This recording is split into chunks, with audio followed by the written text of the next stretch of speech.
बिस्मिल्लाहिर्रहमानिर्रहीम, अस्सलाम वालेकुम। मैं हूं सैयद अनवारुल हसन और आप देख रहे हैं प्रोग्राम सच तो ये है बराह रास्त पीटीवी न्यूज इस्लामाबाद स्टूडियो से। नाज़रीन, आज army chief general Syed Asim Munir की सरबराही में कोर कमांडर कॉन्फ्रेंस का इनेकाद किया गया। फोरम को खित्ते की सूरत हाल, कौमी सलामती को दरपेश चैलेंजेस और बढ़ते खतरात के जवाब में ऑपरेशनल हिकमत अमली के हवाले से ब्रीफिंग दी गई। फोरम ने मुल्क में बिलखसूस बलूचिस्तान और खैबर पख्तूनख्वा में सरगर्म मुल्क दुश्मन कुव्वतों, मनफी और तखरीबी अनासर और इनके पाकिस्तान मुखालिफ जो एजेंडा है और उसके सदबाब के लिए जो तदारुक के लिए इकदाम उठाए जा रहे हैं उसका भी जायजा लिया गया। पाक फौज, ये भी कहा गया कि पाक फौज गैर मुतजलजल अज़म से एक मजबूत और कड़े एहतसाब के जरिए अपनी इक़दार की पासदारी करती है, जिसमें किसी किस्म की जानिबदारी और इस्तिस्ना की कोई गुंजाइश नहीं होती। फौज में कड़े एहतसाबी निज़ाम पर अमल दरामद इदारे के इस्तेकाम के लिए लाजिम है और कोई भी फर्द इससे बालातर नहीं और ना ही किसी को इस्तिस्ना हासिल है। बड़ी अहम मीटिंग है और बड़ा अहम जो है वो पैगाम है, कड़े एहतसाब की बात की गई है। एक और डेवलपमेंट भी हुई है।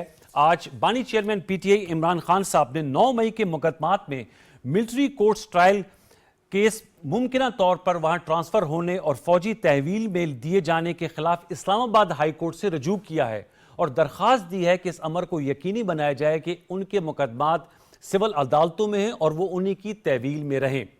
दूसरी जानिब आज वफाकी काबीना का इजलास हुआ वज़ीर आज़म मोहम्मद शहबाज शरीफ साहब की सरबराही में, जिससे खिताब करते हुए वज़ीर आज़म ने कहा कि पिछले माह अगस्त की जो फिगर्स आई हैं अफरात ज़र की, वो खुशैन इस हवाले से हैं कि गुज़िश्ता 3 सालों में पहली मरतबा अफरात ज़र सिंगल डिजिट पे गई है, यानी कि 9.6 की फिगर बताई गई है, जो उन्होंने कहा कि पिछले साल 2023 अगस्त में 27% थी। इस अज़म का इज़हार किया कि कीमतों को इस्तेकाम में भी लाना है और मजीद कमी भी करनी है। साथ में उन्होंने कहा कि यह भी बात हमें ज़हन नशीन कर लेनी चाहिए कि ये जो IMF के प्रोग्राम के लिए लवाजमात किए जा रहे हैं ये आखिरी प्रोग्राम हो।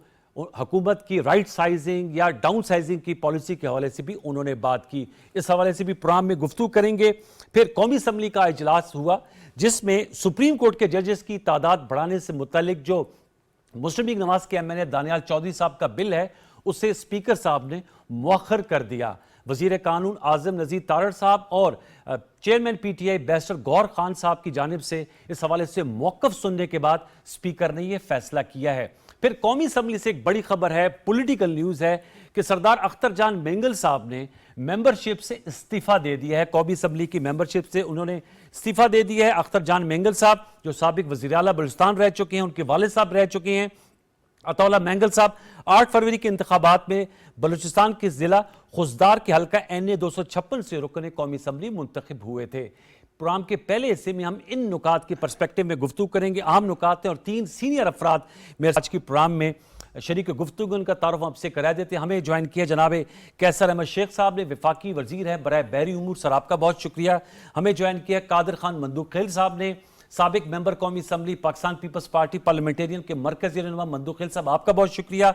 और हमें ज्वाइन किया सीनियर जर्नलिस्ट एनालिस्ट एहतशामुल हक साहब ने, स्काइप वीडियो लिंक पे बोल्ड टेलीविजन पे तज्जिया अपना देते हैं, आपका बहुत शुक्रिया। तीनों मौजूदानों को फॉर्मल वेलकम। मैं आप लोगों की इजाजत से एहतशाम साहब से जरा गुफ्तगू का आगाज करूंगा। एहतशामुल हक सर, कोर कमांडर कॉन्फ्रेंस का एलामिया सामने आया है ISPR की जानिब से। मैंने उसके चीदा नुकात व्यूअर्स के और आपके सामने रखे हैं। क्या आपकी टेक है इस कोर कमांडर कॉन्फ्रेंस के एलामिया के हवाले से? देखिए अनवर, इसमें तो कोई दो राय नहीं है कि टाइम एंड अगेन पाकिस्तान के फौज, सिक्योरिटी के ऑफिशियल और हमारी गवर्नमेंट और सारी की सारी सियासी जमातें, ऑलमोस्ट सिविल सोसाइटी, मीडिया, हमारी अदालतें, इस बात पे तो सब यकीन रखते हैं कि पाकिस्तान एक मुद्दत से दहशतगर्दी का शिकार है। पाकिस्तान ने दहशतगर्दी की जंग लड़ी आज से नहीं, 25-30 बरस से। इससे पहले सोवियत यूनियन ने जब कब्जा किया था अफगानिस्तान में, उसके बाद फिर अमेरिकन आए और फिर जिस अंदाज से अमेरिकन यहाँ छोड़ के गए, पाकिस्तान ने सारा बोझ बर्दाश्त किया, चाहे वो रेफ्यूजीज हों, चाहे ये जो ब्रंट हमने देखा दहशतगर्दी का, उस सारे कॉन्टेक्स्ट में देखा तो उस लिहाज से आज की कोर कमांडर कॉन्फ्रेंस में एक मरतबा फिर बड़ा भरपूर रिजॉल्व शो किया गया है हमारी फौज पाकिस्तान की तरफ से जी। और ये बड़ा वाज़ेह तौर पे एक पैगाम दिया गया है मुल्क दुश्मन कुव्वतों को, चाहे मुल्क के अंदर बैठी हैं बाहर बैठी हैं, कि अगर आप समझते हैं कि आप पाकिस्तान को इस तरह शिकस्त दे सकते हैं, पाकिस्तान की तरक्की के रास्ते को रोक सकते हैं, तो शायद उनके लिए मुमकिन नहीं होगा। देखें अनवर, अब 2022 के बाद दहशतगर्दी जिस तरह तेज हुई और ये सब कुछ आप देख लें, जब अफगानिस्तान में जिस अंदाज से तालिबान की हुकूमत आती है और हम बड़े खुश थे कि चलें ये आ गए हैं, इसके बाद पाकिस्तान ने आउट ऑफ द वे जाके इनको सपोर्ट किया। और जिस तरीके से इससे पहले 94 में आप देखें तालिबान आए थे तो 3 ममालिक ने रिकगनाइज किया था, उनमें पाकिस्तान, यूएई और सऊदी अरब शामिल थे। अब भी सूरत हाल ये है, पाकिस्तान बार बार उनको कह रहे हैं कि आप बुरी हुकूमत है आपकी, आपको कोई रिकगनाइज नहीं कर रहा, आपकी मुश्किलात हैं, हमने आपके लिए बहुत कुछ किया। लेकिन एक बात बड़ा वाज़े तौर पे आ गई है कि दहशतगर्दी की मौजूदा लहर, इसमें दो राह नहीं है कि जो हमारे टीटीपी के दहशतगर्द खास तौर पे उंदर, नूरिस्तान और कंधार में बैठे हुए हैं, जिसके बारे में बड़ा वाज़े तौर पे सबूत हुकूमत पाकिस्तान ने दे दिए अफगान हुकूमत को, और वो मानने के लिए तैयार नहीं। अच्छी बात यह है अनवर, खबर वाली बात मैं आपको दे सकता हूँ कि इस हवाले से यूएई खास तौर पे और सऊदी अरब ने बड़ा वाज़े तौर पे तालिबान के हुकूमत को बताया कि एक इस्लामी मुल्क जिसने आपको आउट ऑफ द वे जाके सपोर्ट किया, बजाय इस वक्त बैठ के आप मसले मसाइल हल करें, अपने लिए कुछ अच्छा सोचें, आप अपने टीटीपी के लोगों को जो आप जिस अंदाज से आपने जगह दी हुई है और वो बैठ के वहाँ पे प्रॉक्सी वॉर पता नहीं किसके लिए लड़ रहे हैं, अपने लड़िए इनको रोका जाए। तो कहा जाता है, इवन चाइनीज की तरफ से कहा जाता है कि सीपैक पे हमले जो कराए गए थे उन्होंने भी जाके तालिबान से कहा है, तो तालिबान इस वक्त बड़े शदीद प्रेशर में है, उनको अब समझ आ रही है कि ऐसा नहीं होगा। आखिरी बात यह है कि जी अगर कोई समझता है, देखें 2009 का ऑपरेशन हुआ था स्वात का, आज भी दुनिया मानती है और इंग्लैंड में और ऑस्ट्रेलिया की यूनिवर्सिटी में वो सक्सेसफुल ऑपरेशन पढ़ाया जाता है कि किस तरह अफवाज पाकिस्तान ने किया था। अब भी सारी दुनिया मानती है कि पाकिस्तान ये कर रहा है। हमारे इर्द गिर्द देख लें, 16 सिक्योरिटी इंटरनेशनल एजेंसीज पाकिस्तान में काम कर रही हैं पाकिस्तान के खिलाफ, अफगानिस्तान में, बलूचिस्तान में और केपी में। तो ये एक स्ट्रॉन्ग मैसेज है और मेरा ख्याल है ये बड़ा वाज़े तौर पे बता रहा है कि पाकिस्तान जब तक दहशतगर्दी का खात्मा नहीं करता कोई पीछे नहीं हटेगा। जी कादिर मंदुखेल साहब, सर आप चूंकि एडवोकेट है, वकील हैं, ये भी मैं आपसे जानना चाहूँगा, बानी चेयरमैन पीटीआई ने दरख्वास्त दी है आज इस्लामाबाद हाई कोर्ट से 9 मई के मुकदमात में मिलिट्री ट्रायल कोर्ट के हवाले से कि मुमकिन तौर पे वो फौजी तहवील में दिए जाने के खिलाफ। ये क्यों कर दी गई है आज ये दरख्वास्त? और जो इलामी आया है ISPR का, उसमें बड़ा क्लियरली कहा गया है कि फौज में जो कड़ा एहतसाब है वो किया जाता है और किसी शख्स को भी इस पर इस्तिस्ना हासिल नहीं होती। आप इससे कोई कोरिलेट करते हैं या आप समझते हैं अलग-अलग एपिसोड्स हैं?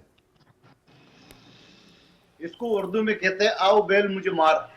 अच्छा, आमतौर पे एज ए वकील जब हमारे पास केस आते हैं तो वो जो तफ्तीशी अफसर है वो तो कहेगा पूरे मोहल्ले को कि आप बेल फॉर अरेस्ट करें, यानी कबल अज वक्त गिरफ्तारी की जमानत ले।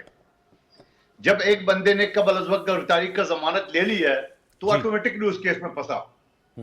तो इमरान खान साहब पहले जब जनरल फेस गैंग नेटवर्क पकड़ा गया तो उस वक्त उन्होंने कहा कि यह फौज का अंदरूनी मामला है। अगले दिन उसने कहा कि वो एक कौम का वो है एक असासा है, और कुछ दिन बाद कह रहे थे कि जनरल फेस के जो है ना वो ट्रायल जो है ना वो ओपन ट्रायल किया जाए जी। अब आर्मी एक्ट 1952 के तहत अगर किसी शख्स को कोर्ट मार्शल होता है या उसकी प्रोसीडिंग होती है तो आप और मैं कौन होते हुए उनकी इनसाइड ट्रायल को ओपन ट्रायल कराने का, नंबर एक बात।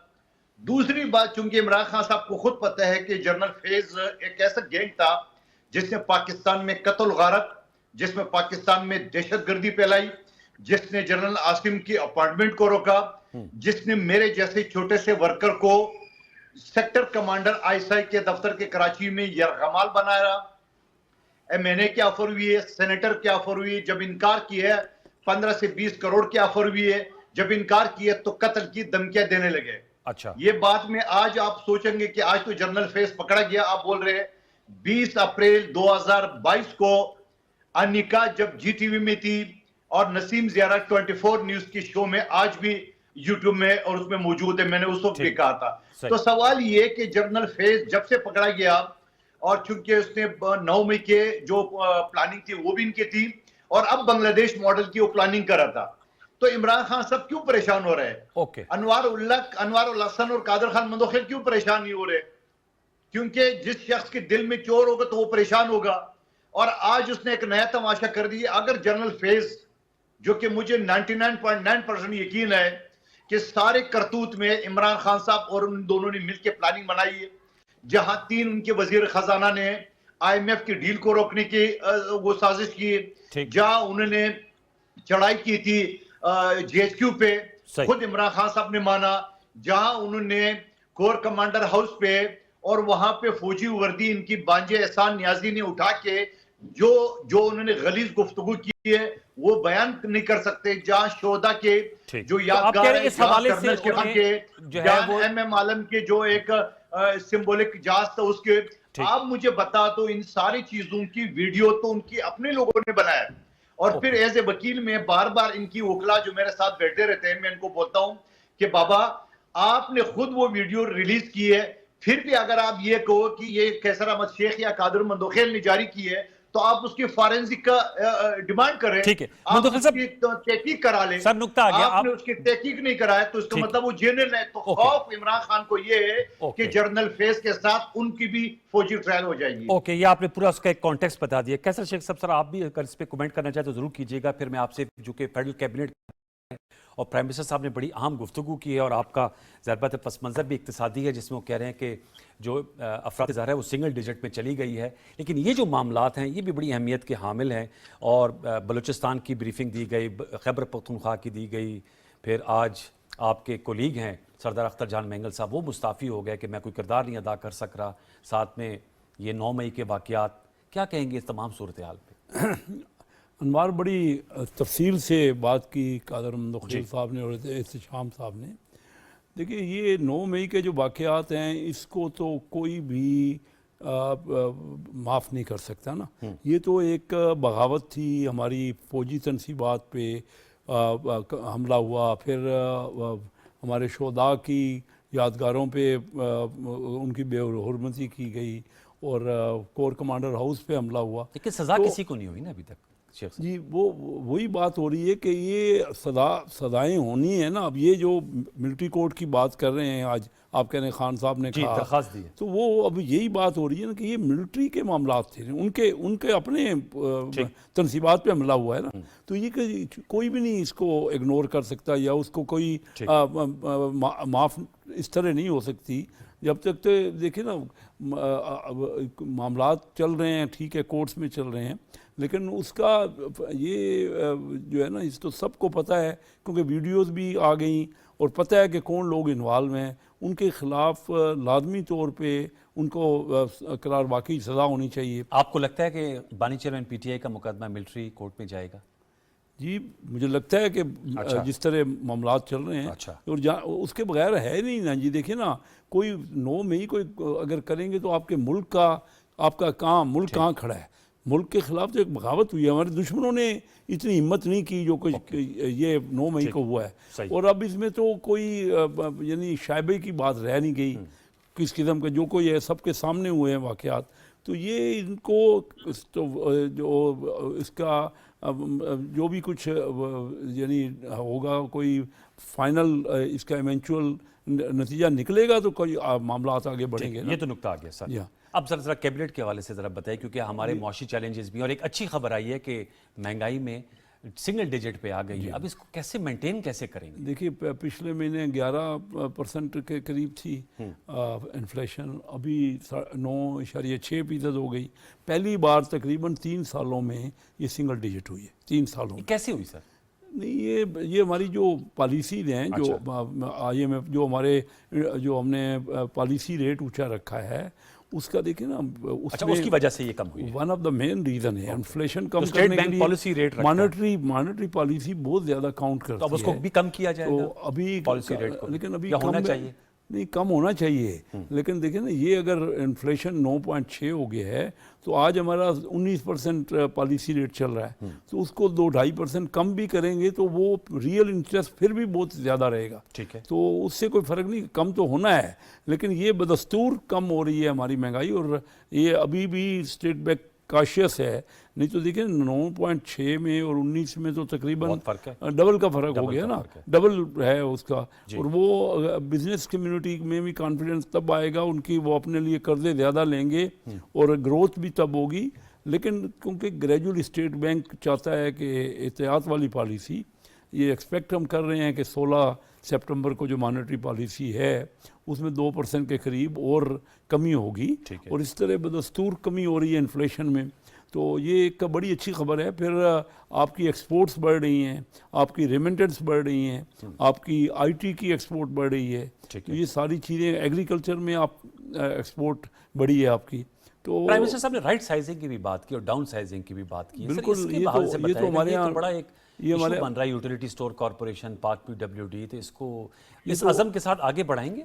बिल्कुल जी, ये तो काफ़ी दिनों से हम स्टेट ओन ऑर्गेनाइजेशन जो है उनके बारे में कि वो स्ट्रेटेजिक कौन सी हैं, नॉन स्ट्रेटेजिक कौन सी है, मैं खुद उस कमेटी का मेंबर हूँ, फाइनेंस मिनिस्टर उसको हेड कर रहे हैं। राइट साइजिंग की जो राइट साइजिंग उसमें, यानी देखिए ना, ये आपके सामने है कि मिनिस्टर्स ने वॉलंटियरली कहा कि हम कोई तनख्वाह नहीं लेंगे, फिर उसके बाद नई कोई भी गाड़ी लेने के लिए ममानियत हो गई है, कोई जो नई जॉब्स हैं उनके ऊपर भी अभी फ़िलहाल कैद लगाई गई है कि नई जॉब्स, और पुराने ही लोग काफ़ी सरप्लस हैं हर जगह, तो ये सारी राइट साइजिंग है, क्योंकि हमें ज़रूरत है कंजर्वेशन की, बचत की ज़रूरत है, तभी हमारा मुल्क आगे बढ़ सकता है। और अपने अखराजात में भी कमी ला रहे हैं। जी बिल्कुल कमी ला रहे हैं, और रेवेन्यू आपने देखा कि 4000 अरब रुपए, तकरीबन 9300 पिछले साल का एफबीआर का रेवेन्यू, लेकिन अगस्त में जो कलेक्शन है वो मेरे ख्याल में शायद आईएफबीआर के टारगेट में है, वो कम है तकरीबन 5%। उसमें मैं दोबारा लौट के आऊंगा कि उसका क्या करेंगे। एहतशाम साहब, चूंकि आपकी सियासत के साथ मईशत में बड़ी गहरी गिरफ्त है, क्या कहेंगे सर? ये जो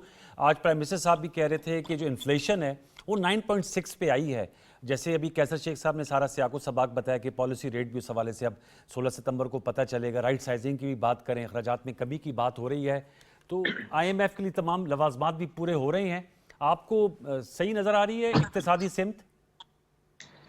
अनवार, मैं चाहूंगा कि 9 मई के हवाले से मैं एक कमेंट करूं, और फिर उसके बाद मैं चाहूंगा कि कादर मंदोखेल जो हमारे सियासतदान भी और माहिर वकील भी हैं वो भी इस पे बात करें। देखिए, ये बड़ा लोग सवाल करते हैं कि 9 मई के जो किरदार थे उनको सजा क्यों नहीं। देखिए, उसकी वजह अदालतों का रवैया। अब ये कि 100 के करीब मिलिट्री कोर्ट्स के केसेस हैं जो सुप्रीम कोर्ट में फैसला नहीं किया गया, 250 से 300 केसेस सिविलियन अदालतों में हैं, लेकिन आप देख रहे हैं अदालतें उन केसेस को चलाती नहीं है, और जिस अंदाज से उनको तारीख पे तारीख दी जाती है तो बड़ा वाज़े तौर पे लगता है कि हमारी अदालतों का टिल्ट किस तरफ है, जिसकी वजह से आप देखते हैं माजत के साथ हमारी अदलिया की हुकूमत के साथ भी, एस्टैब्लिशमेंट के साथ भी ताल्लुकात इतने आइडियल नहीं है जो हमेशा रहे हैं।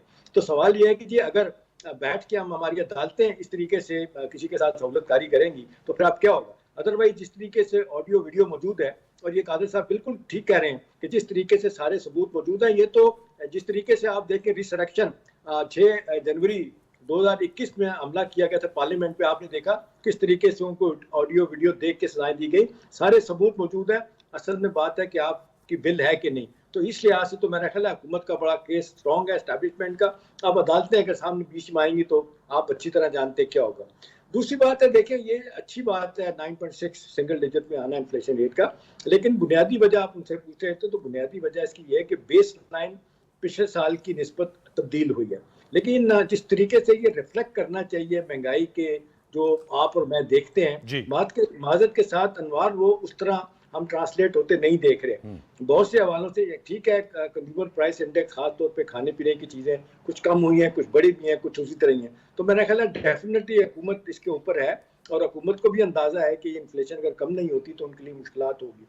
हाँ, इससे जुड़ा हुआ बड़ा सवाल है, हमारे जो इसके साथ देख रहे हैं अपना स्टेट बैंक के जो बेसिस रेट बनते हैं वो किस तरीके से इंटरेस्ट रेट कम होंगे।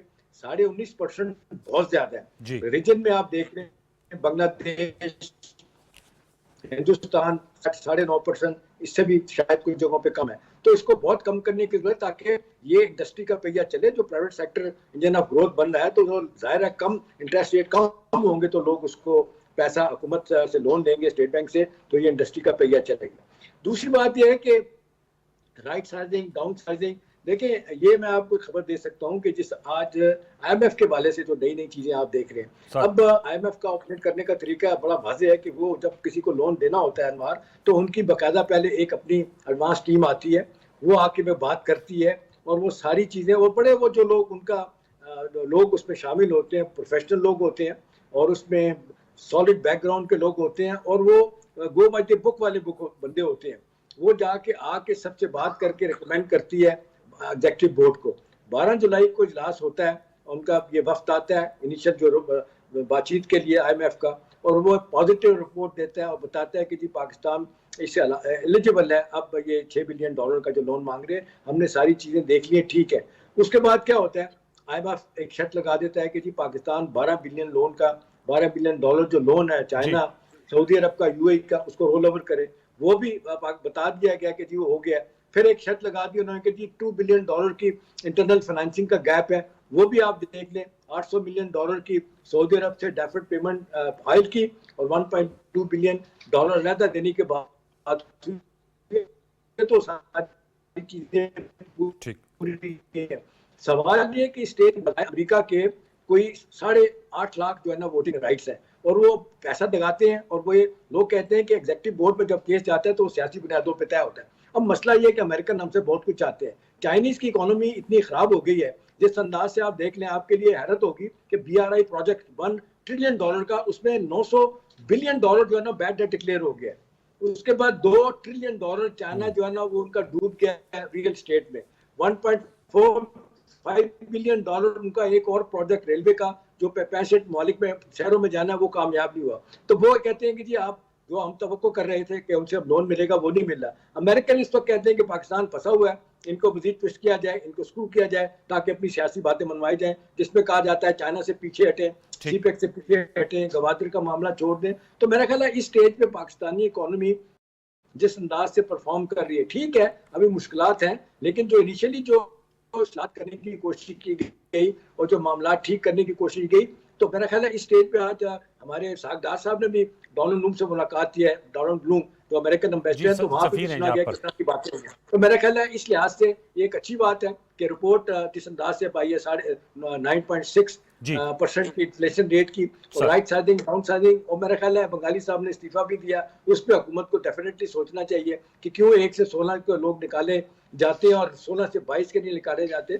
और बहुत बड़ी तनख्वाहें दी जाती है। तो मेरा ख्याल है हुकूमत को भी सोचना चाहिए कि 80-82 के करीब जो डिपार्टमेंट हैं वो जम होने हैं 40 मिनिस्ट्रीज में, वो कैसे होंगी जब आप एक सरप्लस पूल बना के लोगों को फारिग करेंगे। तो मेरा ख्याल है एक्सपेंडिचर सबसे बड़ा आखिरी बात है अनवार, कि सारे मसाइल का हल एक्सपेंडिचर कम करना और अपनी रिसोर्स मोबिलाइजेशन, अपने पाँव पे खड़ा होना, और वो टैक्सेस मिलेंगे तब होंगे। और ये आखिरी बात जो है ना, शेख साहब बैठे हुए हैं, बिजनेस कम्युनिटी से इनका ताल्लुक है, बिजनेस कम्युनिटी क्यों नहीं टैक्स देती, पूरा देती है, सारे लोग हम कहते हैं, लेकिन हड़तालें करना और देने के लिए तैयार नहीं है। ठीक है, क्या मंदू खेल साहब सर आप क्या कहेंगे सर इकोनॉमी के हवाले से? ज़ाहिर बात है पाकिस्तान पीपल्स पार्टी विफाकी काबीना का हिस्सा नहीं है, लेकिन ट्रेजरी बेंचेस पे आप मौजूद हैं और सपोर्ट कर रहे हैं।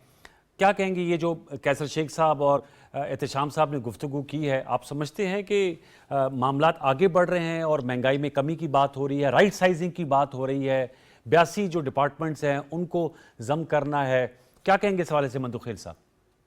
देखिए मैं मुख्तसरन बात करूंगा 3 इशू पे। एक तो एहतशाम साहब ने बताया कि अदालती केस नहीं चला रही है। एहतशाम साहब मैं आपको खिदमत में अर्ज करूं कि 1997 जब नवाज शरीफ साहब की हुकूमत थी, उस वक्त ये कानून आया था इंसदाद दहशतगर्दी का, और उसमें ये कहा गया कि एक मुकदमा 1 हफ्ते के अंदर उसका डिस्पोजल होगा, चाहे सजा या बरी। अब आप मुझे बताओ, एक तरफ तो PTI वालों ने सुप्रीम कोर्ट से स्टे लिया हुआ है, नंबर 1 बात। दूसरी बात है, बिल फर्ज में अगर किसी का वकील हो और उनसे फीस लो या पार्टी के रहनुमा मैं उनकी मुफ्त केस लूं, तो ये तो मेरी जिम्मेदारी है कि मैं जज के गले पड़ जाऊं, और अगर जज नहीं करते तो मैं आगे कोर्ट चले जाऊं। जैसे ये इद्दत वाले केस में हाई कोर्ट से उन्होंने 15 दिन के अंदर फैसले कराने का हुक्म दिलवाया लोअर कोर्ट को, याद होगा आप सेशन कोर्ट का। दूसरी बात ये कि जो बात आपने की है सिंगल डिजिट का, मैं कानून का तालिब इल्म, मुझे मईशत का नहीं पता, मगर मैं सिर्फ इतनी जानता हूं, ये जो इदारा शुमारिया और ये फलाना, क्या चीनी 150 रुपए से कम हो गया सिंगल डिजिट से? क्या ये बताओ कि अंडे 300 रुपए जो है ना वो दर्जन से कम हो गए? क्या इसी तरह घी, इसी तरह 1, 2, 3 चीजें जो हमें याद है, लेकिन अगर आप किसी ग्रोसरी स्टोर या किसी राशन की दुकान पे चले जाए, हर चीज 200-300% महंगी हुई है। क्या ये जो प्राइम मिनिस्टर ने सिंगल डिजिट की खुशखबरी सुनाई है, क्या ये जो चीजें हैं उनमें से कोई 1 रुपए कमी हुई है? यानी जो चीजें बढ़ी है उसके ऊपर मजीद नहीं बढ़े होंगे तो आप कह सकते हो, मगर वो जो चीजें टॉप लेवल पे आ गए हैं, जो आसमान से छू रहे कीमतें, उनमें तो 1 पैसे की कमी नहीं आई। नंबर एक बात। दूसरी बात ये कि जो आपने डाउन साइजिंग की बात की है जी शेख साहब और मैं एक कमेटी में थे, स्पेशल कमेटी का मुलाजमीन का। आप यकीन करेंगे एक तरफ हुकूमत मुलाजमीन निकालते थे, दूसरी तरफ इश्तिहार देते थे और नए लोगों को अपॉइंट करने के लिए। मैं आपको मिसाल दूं, राना तनवीर साहब मिनिस्टर थे एजुकेशन के, 600 लोगों को उन्होंने सरप्लस किया। तो लोग हमारी कमेटी में है, मुझे याद नहीं है शेख साहब उस दिन मौजूद थे कि नहीं मौजूद थे, तो 600 लोग सरप्लस थे। तो हमने कहा जनाब ये 600, राना तनवीर साहब ने उनकी डिपार्टमेंट ने कहा नहीं जी हमारे पास तो गुंजाइश ही नहीं है, हम क्या करें। पीछे किसी वर्कर ने, मुलाजिम ने कहा कि सर ये मेरे पास अखबार की कटिंग है, सेम ग्रेड का 525, मैं आपको एग्जैक्ट फिगर बता रहा हूं, किसका इश्तिहार दिया अपॉइंट करने का। तो मेरे डिपार्टमेंट के गले पड़ गए कि एक तरफ तो आप कहते हैं सरप्लस है, दूसरी तरफ आप लोग अपॉइंट कर दिए। ये बात नहीं है, ये डाउन साइजिंग, ये राइट साइजिंग, जो भी नाम आप दे दो, ये सिर्फ इस वजह से कह रहे क्योंकि ये किसको अपॉइंट करेंगे। अब अगर मुस्लिम लीग नून के एमएनए एमपीए है, वजीर है, वो किसको अपॉइंट करेंगे। पुराने को निकालेंगे तो नए निकालेंगे। नंबर एक बात, पीडब्ल्यूडी के बारे में वजीर आजम साहब ने कहा कि करप्ट है। आप मुझे बताओ 8000 मुलाजमीन है, यानी 8000 का मतलब 8000 खानदान, आप एक चपेट पे सबको कैसे मार सकते हो। अगर करप्ट है तो उसको आप सजा दो। आप एक लफ्ज की वजह से आप पूरा, और आज एहतजाज हो, आपने गिरफ्तार भी कर लिया। फिर ऊपर से आपने एक नया कानून भी सेनेट में पास करने की कि अगर कोई एहतजाज करे तो 3 साल से 10 साल तक सजा होगी। ये कौन सा माशरे में होता है। ये आइन का आर्टिकल 15, 16, 17 कहां लेके जाएंगे जलसे जुलूस का। Very important. डिक्टेटर के दौर में भी ऐसे कानून। मंदूखिर साहब आपने बड़े अहम नुकात उठाए, मैं चाहूंगा कैसर शेख साहब से इसका जानूं। कैसर शेख साहब क्या कहेंगे जो मंदूखिर साहब ने नुकात उठाए। जी मंदूखिर साहब कह रहे हैं कि सिंगल डिजिट है तो कहते हैं चीजें तो बहुत महंगी, अंडे 300 रुपए एक दर्जन है। वो कौन मना कर रहा है, चीज़ें महंगी हैं। हाँ। हम तो सिंगल डिजिट से मुराद कह रहे हैं कि और जो बढ़नी है उसकी रफ्तार कम हुई है बढ़ने की, अभी भी बढ़ रही है। 9.6% तो बढ़ने का इन्फ्लेशन रेट है ना। जी जी। पहले चीज़ें वाकई महंगी हैं लेकिन वो बहुत तेज़ रफ्तार से और बढ़ रही थी, तो अभी वो बढ़ने की रफ्तार कम हुई है, बहुत कम हुई है। 27 से 9 और फर्दर और कम होने के इम्कानात हैं जिस तरह की इकानमी का सूरत हाल जा रही है। तो वो तो देखें ना, वो ज़रूरी भी है कि कम हो, फिर पॉलिसी रेट कम हो, लोग कारोबारियों को बैंक ज़्यादा फंडिंग दें। इस वक्त तो बैंक के पास पैसा ही नहीं है, वो सारे का सारा देते हैं हुकूमत को, कर्जा देते हैं हुकूमत को। हुकूमत ने जो डेट सर्विस है ना अनवार साहब, आपको पता है हमारी कुल आमदनी पिछले साल FBR की 9,300 अरब रुपए थी, उसमें से 8,000 अरब रुपए से ज़्यादा तो हमने डेट सर्विस कर दी, सारे का सारी आमदनी। फिर हमने NFC में सूबों को भी देना है आपके सामने, फिर हम डिफेंस पे खर्चा करना है, फिर तो राइट साइजिंग हो रही है। हम जितनी बचत कर सकते हैं, ट्रांसपेरेंसी है वो, जरा उस पर सवालात उठा रहे हैं। आप कमेटी के शायद मेंबर थे साबका दौर में, वो राइट साइजिंग के जो है उसकी ट्रांसपेरेंसी सही होगी या ये तो नहीं होगा कि जिनको निकाला जा रहा है उनके बदले दूसरे लोग आ जाएंगे। नहीं, ऐसा नहीं है। देखिए PWD जो है वो उसको तो वैसे ही ख़त्म कर रहे हैं आपके सामने है। वो कह रहे हैं 8,000 एम्प्लॉइज हैं। कई इदारों को जो है वो यानी यूटिलिटी स्टोर की बात आ रही है। और थिन कर रहे हैं वहाँ पे, जो नई जब भर्तियाँ नहीं हो रही। देखिए हमें यही करना है, कंजर्वेशन के बगैर गुजारा नहीं है, हमें सेविंग करनी है और हमने अपने रेवेन्यू बढ़ाने हैं दोनों चीज़ों में, ताकि हमारा जो खसारा है इस वक्त बजट का वो तकरीबन 6,500 अरब रुपए है। एक साल का खसारा जो है वो तकरीबन 5 से 6% कौमी आमदनी का। हुकूमत अखराजात कम करने में सीरियस नहीं है और यही कहते हैं सबसे बड़ा मसला है। ये कह रहे हैं अखराजात कम करने में सीरियस नहीं है। हुकूमत तो इतनी ज़्यादा सीरियस है, हम तो तमाम SOEs को देख रहे हैं कि और मिनिस्ट्रियों को जम कर रहे हैं। इस वक्त तो सबसे ज़्यादा काम ही वही हो रहा है कंजर्वेशन पे। देखिए दिन रात, मैं खुद उस कमेटी का मेंबर हूँ। SOEs जितने भी है ना, देखिए मैं आपको बताऊँ, पाकिस्तान में जो SOEs है उसके तकरीबन 35,000 अरब रुपए लगा हुआ है, बुक वैल्यू है उसकी। उसके बावजूद 1,000 अरब रुपए साल का घाटा करते हैं।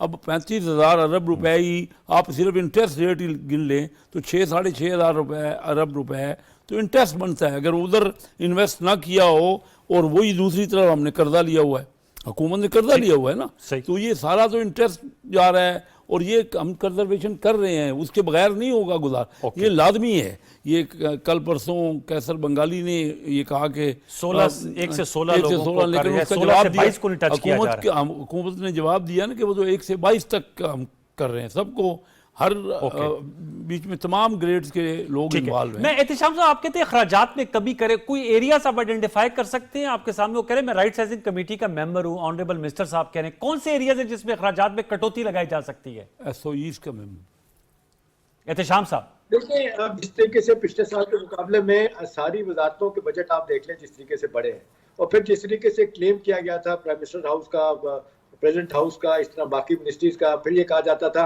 कि जी जो गैर जरूरी मराद दी जाती हैं सरकारी लोगों को, बिजली, गैस, पेट्रोल, ये तो अभी भी लोगों को मिल रहा है फ्री, बावजूद इसके कि हुकूमत ने बड़े ऐलान किए, वो नहीं हुआ। फिर जिस अंदाज से आप देख लें कि बाहर से लोग हुकूमत ने इंडक्ट किए हैं, और वो जो जिसको कहते हैं आप MP1 MP2 दे के ग्रेड 21 और 22 के बंदों को 35-35, 40-40 लाख दिया जाता है। स्टेट बैंक के गवर्नर के बारे में कल ही खबर है कि 40 लाख रुपए तनख्वाह और बहुत कुछ दिया जाता है। तो लोग इस तरह की बातें करते हैं। फिर जिस तरीके से आप देख लें अदारे, अगर जहाँ पे 10 लोगों की गुंजाइश है वहाँ पे 100 बंदे बिठाए हुए हैं, और ये सियासी बुनियादों पे PIA हो, स्टील मिल हो, वापडा हो, सब जगहों पे लोग भर्ती किए हैं। लेकिन एक तरीका हो सकता है बड़ा वाज़ेह तौर पे कि एक तो प्राइवेटाइजेशन को एक्सेलरेट किया जाए, तेज किया जाए। और ये आप देख लें, स्टील मिल बंद पड़ी है 3.5 साल से, लेकिन आप देख लें लोगों को जनाब क्या कहते हैं तनख्वाहें मिलनी है। पिछले अरसे में आपने तो देखा एहतिशाम साहब यहीं पे जरा रखिएगा सर, ये वो एरियाज है जो बता रहे हैं वो। जी ये दुरुस्त कह रहे हैं, लेकिन अब देखिए ना, वो स्टील मिल 3.5 साल से नहीं 6-7 साल से बंद पड़ी, तो उसकी तनख्वाहें जा रही फैसला हैं। करें। आपके पास क्या, आप या तो उसको गोल्डन हैंड शेक देंगे या फिर उसको प्राइवेटाइज करेंगे। अब वही बात हो रही है ना, आजकल हम तवज्जो इसी पे, मैं कई मीटिंग अटेंड कर चुका हूँ जिसमें तकरीबन तमाम SOEs के ऊपर एक एक इदारे के ऊपर M1 M2 में 35 से 40 और रुपए तनख्वाह पे लोग उसमें रखे जा रहे हैं। वो एक स्टेट बैंक के गवर्नर, देखिए वो तो स्टेट बैंक का गवर्नर है ना, वो तो ऑटोनमस इदारा है। अच्छा। खुद वो उसका कंट्रोल, हुकूमत का कोई कंट्रोल पे वैसे तो किसी के, वो तो आपके सामने अभी बैंक के प्रेसिडेंट से हमारे औरंगजेब साहब फाइनांस मिनिस्टर, वो कह रहे हैं 3 करोड़ रुपए तनख्वाह लेते थे तो एक प्राइवेट इदारे से। तो वो तो डिपेंड करता है कि कितनी वो बेनिफिट दे रहे हैं। ठीक है, मैं मंदूक साहब सर, आपके चूंकि लीगल बैकग्राउंड है, सुप्रीम कोर्ट के जजेस की तादाद में इजाफा, इस पे आपकी क्या राय है? फिर हमने इस सेगमेंट को क्लोज करना है। मंदूक खेल साहब, कल सेनेट में अब्दुल कादिर साहब ने दी, वो मुतल्लिका कमेटी को भिजवा दी गई। आज दानियल चौधरी साहब दे रहे थे, वो स्पीकर साहब ने उसको मौखर किया है। क्या इजाफा नागुज़ीर है? देखिए, एक आपके सवाल से पहले मुझे एक जवाब जुमला देने दें सर। स्टील मिल के हवाले से बात की है या PIA के हवाले से बात की है, तो शाह साहब कह रहे हैं माजी में भर्ती ज्यादा नहीं हुई है। अगर एक 10,000 कमरों का होटल है तो उसमें 1,000 मिसाल दे रहा हूं मुलाजमीन चाहिए। ठीक। अगर उस 10,000 कमरों को आप खत्म करके 50 कमरों पे लाएंगे तब तो जरूर पे 1,000 मुलाजिम ज्यादा है। अगर आपने अपने रूट सारे बेच दिए, आपने लंदन का रूट बेचा हुआ है, आपने अमेरिका न्यूयॉर्क का बेचा हुआ है, आपने मेन सिटी का रूट बेच दिया है, तो जब आपने बेच दिया तो यही PIA जिससे एमिरेट्स एयरलाइन को खड़ा किया तो उसे तो बैठना ही था। उसके बाद स्टील मिल के ऊपर आए, यकीनन स्टील मिल बैठा हुआ है, स्टील मिल बैठा हुआ है 13,000 एकड़ के ऊपर, खरबों रुपए की जमीन है। आप कोडियों के दाम दे रहे, सिंध हुकूमत ने पहले ऑफर किया मैं दे दो, आपने क्यों नहीं दिए? नंबर एक बात। अच्छा, उसके साथ साथ जो बात आपने जजेस की है, मैंने खुद जब पिछले असेंबली में मौजूद था, मैंने जजेस की तादाद के हवाले से सुप्रीम कोर्ट का मेरा बिल जमा हो गया था उसमें। उसकी वजह ये कि मंदोखेल साहब एक चीज पे कमेंट कीजिए, ये PIA के बारे में कहा जाता है कि सबसे ज्यादा नुकसान PTI के जो शहरी हवाबाजी के वजीर थे गुलाम सरवर खान, उन्होंने पार्लियामेंट में ये कहा कि जी PIA के पायलट जो है ना वो जाली उनके लाइसेंसेस हैं, जो कि गलत साबित हुआ। लेकिन पूरी दुनिया में हमसे हमारी बदनामी हुई, सारी दुनिया ने जनाब एयरलाइनों ने हम पे काम करना बंद कर दिया, एयरपोर्ट बंद कर दिए। आप नहीं समझते कि ये PTI के वजीर ने, PTI की हुकूमत ने जितना बड़ा जुल्म PIA के साथ किया था शायद किसी ने नहीं किया। जी सर, मंदूक साहब जी, एहतिशाम बात साहब, समेटिएगा। आप तो ये बात कर रहे हो, मैंने असेंबली के फ्लोर पे और बकायदा कराची में एयरपोर्ट थाने में गुलाम सरवर के खिलाफ दरखास्त दी FIR काटने का। ओके। किस शख्स ने पूरे दुनिया में न सिर्फ PIA को बिठाया बल्कि पाकिस्तानी पायलट जो दूसरे एयरलाइन पे थे उसको भी निकाल दिया है। रिटर्न पे दरखास्त मेरी तहरीर मौजूद है वहां पे थाने में कि मैंने कहा FIR काटा जाए सर। अच्छा, अब आप जजेस के हवाले से बात कर रहे थे, मैंने क्लोज करना है सर। जजेस के हवाले से आज जो गौर खान बता रहा था कि अमेरिका में 9 जज है और ज्यादा नहीं। भाई, अमेरिका में जजेस जो है ना इस तरह सियासी केस नहीं चलाते। हमारा तो सारा के सारा बेंच जो है ना वो फलां का केस, फलां का केस, फलां केस। ओ भाई, 50,000 से ज्यादा या 60,000 तक केस सिर्फ सुप्रीम कोर्ट में पेंडिंग है। जी, ठीक। आप मुझे बताओ 18 से 20 लाख दूसरे केसेस पेंडिंग है। आप मुझे बताओ कि आइन का आर्टिकल 177 ये कहता है कि या तो आप हाई कोर्ट से जज ले लो या जिस वकील की 15 साल एक्सपीरियंस हो उसको आप ले ले। ठीक है, वो ऑप्शन आपने अडॉप्ट नहीं किया आइन का आर्टिकल 177। बंधु खैर साहब, इसका मतलब आप इन सेंस आप सपोर्ट करते हैं सर? सुन, एक जुमला मुकम्मल। जी जुमला जी। दूसरी तरफ ये कि आपने आर्टिकल 182 के तहत जो रिटायर्ड जज यानी जो 65 साल की उम्र में रिटायर हुआ, फिर 3 साल मजीद गुजर गए, यानी 68 साल की उम्र में आप जज को एडॉक पे ले रहे हो, तो फिर इससे बेहतर है कि आप जजेस की एज बढ़ा दो ताकि कोई रिटायर ही ना हो अगले 3-4 साल तक। सवाल ये है कि ये क्या मतलब है कि एक आर्टिकल को आप नहीं ले रहे हो, दूसरे को आप रिटायर्ड जज को ले रहे हो। और फिर मेरे ये बिल भी मौजूद था, शेख साहब को याद होगा कि एक चपरासी एक क्लर्क की नौकरी के लिए तो आप बार बार इंटरव्यू जात नस्ल पूछते हो। आप एक हाई कोर्ट के जज क्यों चाचे मामे बांजे भतीजे लेते हो? बड़ा आम नुकता उठाया मंजूर खान साहब। मुझे बताया कोई चीफ जस्टिस की मर्जी है, वो जो नाम दे दे, आगे जाके जुडिशल कमेटी उसको फैसला करती है और फिर जो पार्लिमानी कमेटी और रबर स्टैंप पे उसने अपना टप्पा लगाना है। Point taken. तो सर ये मुझे बताएगा टुवर्ड्स एंड कैसे शेख साहब, या दोबारा इसको किया जाएगा जजेस की तादाद में? आज तो प्राइवेट बिल था, गालिबन ये बात है कि हुकूमत की तरफ से बिल है तो वो फिर उस पर कंसिडरेशन होती है। अब दोबारा इसको टेकअप किया जाएगा, ये बता दीजिए। ये बिल्कुल पॉसिबल है, दोबारा किया जा सकता है। अच्छा। क्योंकि ये जजेस की तादाद जिस तरह मंदो खेल साहब कह रहे हैं ना, क्योंकि यहाँ तो सियासी केस सारे चलते हैं सुप्रीम कोर्ट में भी। ठीक है। आम आदमी के केसेस के लिए तो टाइम ही नहीं है या जजेस नहीं है, और 50-60 हज़ार केसेस बाकी हैं, पेंडिंग है सुप्रीम कोर्ट में। तो लाजमी है कि जजेस की तादाद को बढ़ाया जाए। और उसके बगैर तो मैं तो तमाम देखता हूँ कि हर वक्त सियासी केस और आइनी जो कॉन्स्टिट्यूशनल केस हैं वही चल रहे हैं सुप्रीम कोर्ट।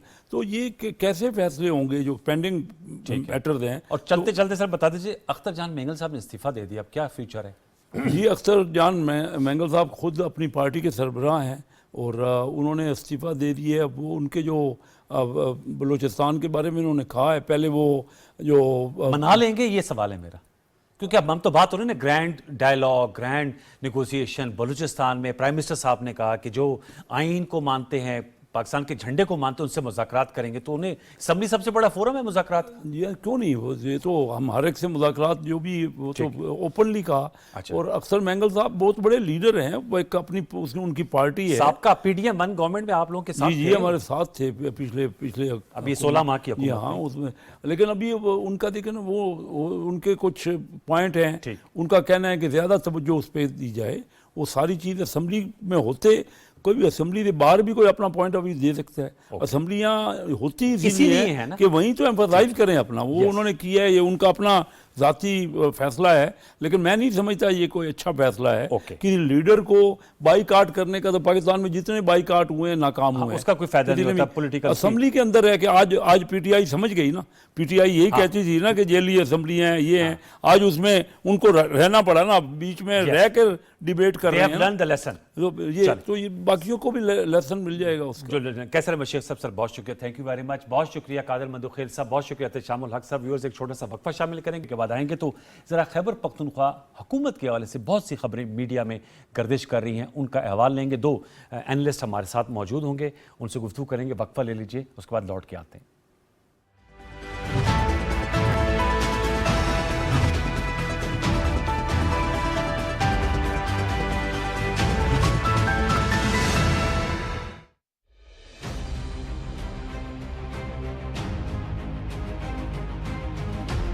मकबूजा जम्मू और कश्मीर की मुस्लिम अक्सरियती हैसियत हिंदुत्व अनासर के हाथों शदीद खतरात से दो चार है। मोदी हुकूमत ने कश्मीरी मुसलमानों की जुदागाना शनाख्त को मिटाने की कोशिशों का सिलसिला तेज कर दिया है। आलमी सतह पर तस्लीम शुदा मुतनाज़ा खित्ते में लाखों गैर रियासती हिंदुओं को डोमिसाइल सर्टिफिकेट जारी किए गए हैं।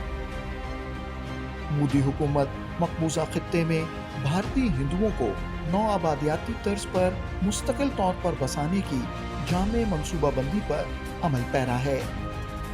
अक़वाम मुत्तहिदा की जिम्मेदारी है कि वो भारतीय साम्राज्य को मकबूजा जम्मू और कश्मीर में आबादी का तनासुब तब्दील करने से रोके।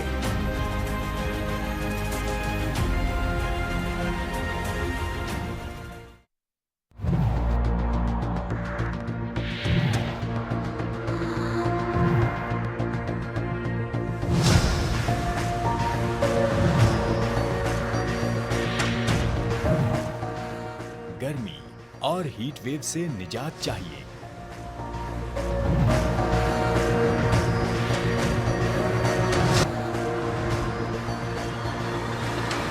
साया चाहिए?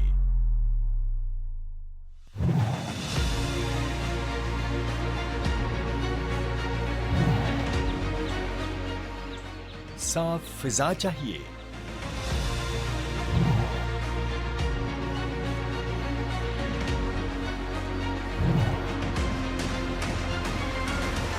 ठंडा मौसम चाहिए?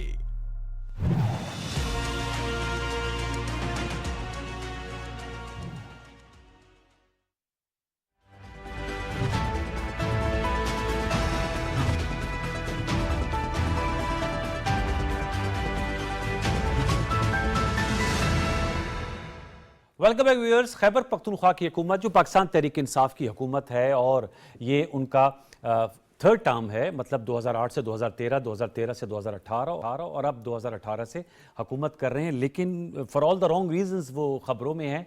एक तो सबसे बड़ी बात ये कि खैबर पख्तूनख्वा 1000 रुपये का मकरूज़ है, लेकिन आप जो विजुअल देख रहे हैं उसमें ज़ाहिर बात है उनकी अगर पर्सनल हॉबीज़ हैं तो उसमें तो कोई का बात नहीं, लेकिन अगर प्रायोरिटीज़ में ये आए और ख़बर आए, चूँकि हम इस पर बात भी करेंगे कि जो खैबर पख्तूनख्वा में अशराफिया के लिए 2 हॉर्स क्लब बनाने का फ़ैसला किया गया है, इसके क्या मकासद हैं और इससे किसको फ़ायदा होगा, ये आप देख रहे हैं जिन अखबारात में चीज़ें आ रही हैं। और उन्होंने ये भी कहा है कि खैबर पख्तूनख्वा में PTI ने अपने साबिक दौरे हुकूमत में शुरू करदा 176 सरकारी स्कूल में जो सेकंड शिफ्ट मनसूबा था उसे ख़त्म कर दिया है।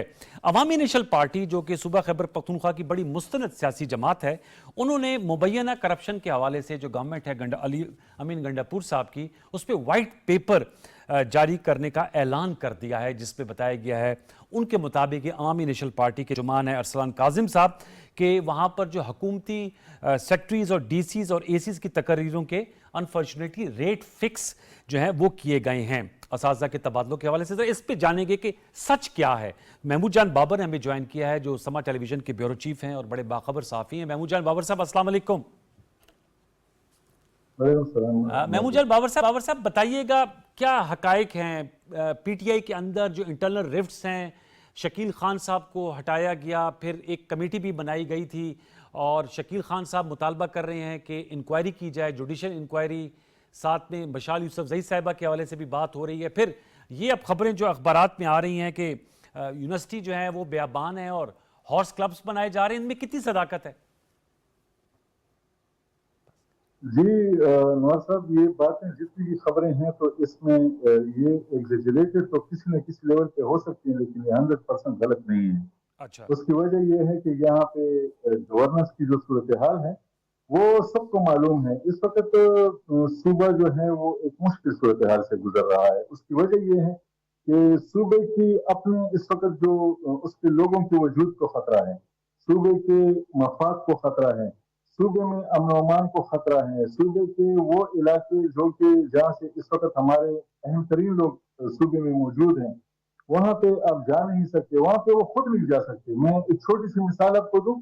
अभी कल मुझे किसी ने बताया कि अली अमीन गंडापुर साहब अपने गांव डेरी खान गए थे, वहां पे उन्होंने स्पीच भी की, लेकिन वापस आते हुए उन्होंने वो रास्ता इस्तेमाल नहीं किया जो रास्ता वो इस्तेमाल करना चाहते थे। रास्तों की क्या सूरत हाल है वो भी आपको मालूम है। तो बाकी बात यह है कि जहाँ तक तरक्याती कामों की बात है, यहाँ पे इस वक्त तरक्याती काम बस सुबह तनख्वाह की हद तक तो चल रहा है। तनख्वाह जो है वो लोगों को मिल रही सरकारी मुलाजमी। इसके अलावा मुझे कहीं कुछ नजर नहीं आ रहा जिसकी बुनियाद पर मैं आपसे ये कह सकूं कि ये सूबा बाकी सूबों की तरह कहीं जा रहा है। नहीं, ऐसा नहीं है। उसकी वजह यह है कि प्रायोरिटीज का मसला है, तरजीहात का मसला है। इस वक्त जो हमारी हुकूमत है उसकी तरजीह जो है वो यहाँ पे लोगों के मसाइल का हल नजर नहीं आती। उसकी तरजीह जो है वो सियासी मसला नजर आती है। सियासी मसला ये है कि जो हमारी हुकूमत है उसके जो सरबराह हैं वो हुकूमत के भी सरबराह हैं और पार्टी के भी सरबराह हैं, अली अमीन गंडापुर साहब। तो उनका फोकस जो है वो ज्यादा सियासत पे है। वो ये चाहते हैं कि किसी भी तरीके से जो उन्होंने जलसों के ऐलानात किए उन जलसों को कामयाब किया जाए और जो बानी चेयरमैन है उनको रिहा कराने के लिए उनकी कोशिशें नजर आनी चाहिए। वो चाहते हैं कि उनकी कोशिशें नजर आए और पार्टी में भी सब लोग ये कहें कि अली अमीन गंडापुर साहब तो बहुत काम कर रहे हैं, लेकिन वो पार्टी के लिए तो काम कर रहे हैं। लेकिन मैं एक बात पूरे वसूख के साथ कह सकता हूँ कि उनकी जो कैपेसिटी थी, अगर वो वज़ीर आला के तौर पे वो काम करना चाहते और अगर वो यानी उनकी नीयत होती और वो करना चाहते तो मेरा ख्याल है वो बहुत कुछ कर सकते थे, तो लेकिन वो वजह बतौर क्या है? वज़ीर आपने आला कहा वो कि उनकी काम नहीं कर रहे। कैपेसिटी कता कलामी की माजत, फिर वजह क्या क्या चीज आड़े है, क्या अमर माने हैं? देखिए उनको मौका मिला है, उनको सुबह खैबर पख्तूनख्वा की आवाम ने ओवरवेलमिंग मेजॉरिटी दी है कि वो अपनी ओन पर उन्होंने हुकूमत बनाई हुई है। पार्टी सदर बिल्कुल हैं, वो उसके लिए जो है वो पार्टी मीटिंग्स भी करें, लेकिन जो इस वक्त उनकी जॉब है, चीफ एग्जीक्यूटिव हैं खैबर पख्तूनख्वा के, क्या अमर माने? आपने कहा कैपेसिटी है, वो अगर कैपेसिटी के मुताबिक काम करें तो कर सकते हैं, तो उनको क्या चीज रोक रही है? मेरा ख्याल है कि सबसे बड़ा मसला तरजीहात का है। उनकी तरजीह इस वक्त पार्टी है, उनकी तरजीह इस वक्त अपने पार्टी के चेयरमैन हैं और बानी चेयरमैन हैं और वो चाहते हैं कि किसी तरीके से उनको अगर रिहा ना करा सकें, लेकिन इनकी कोशिशें नजर आनी चाहिए कि ये उनके लिए कोशिश कर रहे हैं। और दूसरी बात ये है कि वो ये कहते हैं कि ये जो जिन इलाकों में वाक़यात हो रहे हैं, दहशतगर्दी के वाक़यात हो रहे हैं, ख़ुसूसन उनके अपने जिले में, आपने देखा कि रात को डाकुओं ने नाका लगाया और उस जगह नाका लगाया जो एक इंटरनेशनल रूट है। इंटरनेशनल रूट इसलिए है कि वो सीपैक का रूट है। सीपैक के रूट को अगर आप इस वक्त अपने सूबे में आप तहफ़्फ़ुज़ नहीं दे सकते, इससे आप क्या मैसेज देना चाहते हैं, आप क्या कह रहे हैं? और आपकी हुकूमत की इतनी बड़ी स्ट्रेंथ होने के बावजूद वहां पे बसों को लूटा जा रहा है। इसकी दो वजूहात हैं। दो वजूहात में से एक ये है कि जो दहशतगर्द हैं वो इस अहम रूट को इस्तेमाल करके इनसे अपनी बातें मनवाना चाहते हैं, और दूसरी बात यह है कि वहां पे जो स्मगलर माफिया है वो भी इस सारी सूरत हाल से फायदा उठाना चाहते हैं। उन्हें ये मालूम है कि जो सूबाई हुकूमत है, अमन कंट्रोल करना उसका काम है, लेकिन इम्तिहाज डालना जो है वो सूबाई हुकूमत की इस वक्त तरजीह में कहीं नजर नहीं आ रहा कि सूबाई हुकूमत अपनी पुलिस को, अपनी CTD को और अपने दीगर इदारों को इस्तेमाल करके ड्रेसमल खान को बचा ले। ड्रेसमल खान वज़ीर आला खैबर पख्तूनख्वा का जिला है, गवर्नर पख्तूनख्वा का जिला है, IG खैबर पख्तूनख्वा का जिला है। वो जिले ही को अब तक ये नहीं बचा पा रहे। ये एक जिले ही को टारगेट करके अगर उसे केस स्टडी के तौर पे लेंगे और उसको टारगेट करेंगे और उसको बचा लेंगे तो इनके हवाले से लोगों के दिलों में एक जो उम्मीद है वो पैदा हो जाएगी। लेकिन इस वक्त सूरत हाल इस वक्त खराब इसलिए खराब है कि वो तो अपने जिले को भी नहीं बचा रहे हैं। ये आपने बड़े अहम नुकात उठाए हैं। चले वी होप के सैनिटी विल प्रिवेल और जो काम है जिसके लिए लोग वोट देते हैं, मैंडेट देते हैं, उनके लिए काम होता हुआ नजर आया। बहुत शुक्रिया महमूद जान बाबर साहब प्रोग्राम सच में गुफ्तगू करने का। व्यूअर्स, चलते चलते क्रिकेट पे भी ज़रूर बात करना चाहूँगा कि आज जो दूसरा टेस्ट मैच हुआ रावलपिंडी क्रिकेट स्टेडियम में, पाकिस्तान वर्सेस बांग्लादेश, पाकिस्तान को 6 विकेटों से बांग्लादेश ने हरा दिया और ये पहली मरतबा बांग्लादेश ने होम सॉयल पे पाकिस्तान को वाइट वॉश कर दिया है। 2-0 से टेस्ट सीरीज जीत ली है। यकीनन पाकिस्तान क्रिकेट टीम के लिए एक बड़ा धचका है, एक एम्बैरेसिंग सिचुएशन है कि पाकिस्तान क्रिकेट टीम अपनी होम सॉइल पर दोनों टेस्ट जो है वो हार गए। यानी होम सॉइल से मुराद ये होती है कि जो आपके घर की कंडीशंस होती हैं, पिच की, ग्राउंड की, आप उससे बड़े अच्छे वाकिफ होते हैं। लेकिन बांग्लादेश के बॉलर्स ने हमारे खिलाड़ियों को 2 मरतबा इनिंग्स में यानी 10 विकेटें 2 मरतबा लीं और हम उनकी विकेटें ना ले सके। बारिश की वजह से एक दिन भी कम हुआ। हम 26 पे 6 खिलाड़ी आउट कर दिए थे बांग्लादेश के पहली इनिंग्स में, लेकिन उसको कैपिटलाइज नहीं कर सके। बहुत क्वेश्चन मार्क्स हैं। अभी T20 वर्ल्ड कप हुआ, पाकिस्तान अमेरिका से हारा, फर्स्ट राउंड में बाहर आया। बड़ी उम्मीदें थी कि कम बैक करेगा क्योंकि क्रिकेट पाकिस्तान में एक बहुत ज़्यादा उसको फॉलो किया जाता है, लेकिन अनफॉर्चुनेटली क्रिकेट टीम और उसका जो मेयार है खेल का, उस पर जो क्रिकेट के एक्सपर्ट्स हैं वो बड़े संजीदा सवालात उठा रहे हैं। यकीनी अमर है कि जो पाकिस्तान क्रिकेट बोर्ड है वो इसकी तरफ ज़रूर भरपूर तवज्जो देगी। चैंपियंस ट्रॉफी पाकिस्तान होस्ट करने जा रहा है। बड़ी अच्छी बात है कि क्रिकेट स्टेडियम्स की अपलिफ्टिंग है, Gaddafi stadium, Rawalpindi cricket stadium, national stadium Karachi. लेकिन इसके साथ साथ अब वक्त आ गया है कि क्रिकेट प्लेयर्स और उनकी एबिलिटी और उनकी जो स्किल सेट है उसमें भी उसी तरह अपग्रेडेशन हो जैसे क्रिकेट स्टेडियम में हो रही है। ये आज का टेक अवे था हमारे जो क्रिकेट की सूरत हाल है।